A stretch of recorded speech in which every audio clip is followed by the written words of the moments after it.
আমাদের কিছু শিক্ষক আছেন বা শিক্ষিকা আছেন, তারা পাঠদান করার সময় ছেলেরা মোবাইল নিয়ে গুতাগুতি করে, আরেকজনকে গুতা মারে, হাসাহাসি করে।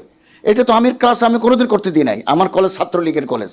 আমি বলছি যে তোমার ছাত্রলীগের নেতারা আমার ছাত্র, আমার কদম বুঝি করে তোমার চট্টগ্রাম মহানগরীর ছাত্রলীগের সভাপতি আমার কদম বুঝি করে, আমি একে ডাকায় আনি তোমারে ঢাল নিয়ে পিটাবো।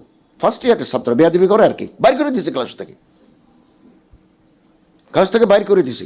ক্লাসের ভিতরে কেউ যদি ক্লাসের কনজেনিয়াল অ্যাটমসফিয়ার ডিস্টার্ব করে, শিক্ষার পরিবেশ নষ্ট করে দেয়, তাকে বাইর করে দেবেন আপনি, সে যে হোক, যত বড় নেতা হোক কেতা হোক, তাকে আমি বের করে দিছি ক্লাস থেকে। নাম এখন নাম দোতলা থেকে ফেলে দেবো আমি তোরে। আমি 26 বছরে এই কলেজে মাস্টারি করেছি, তোমাদের নেতারা আমার ছাত্র এত বছর থাকতে পর্যন্ত ছাত্র ফার্স্ট ইয়ারে আসছে যে। তো পাঠদানের বৈশিষ্ট্যের ভিতরে আমি যে ক্লাসে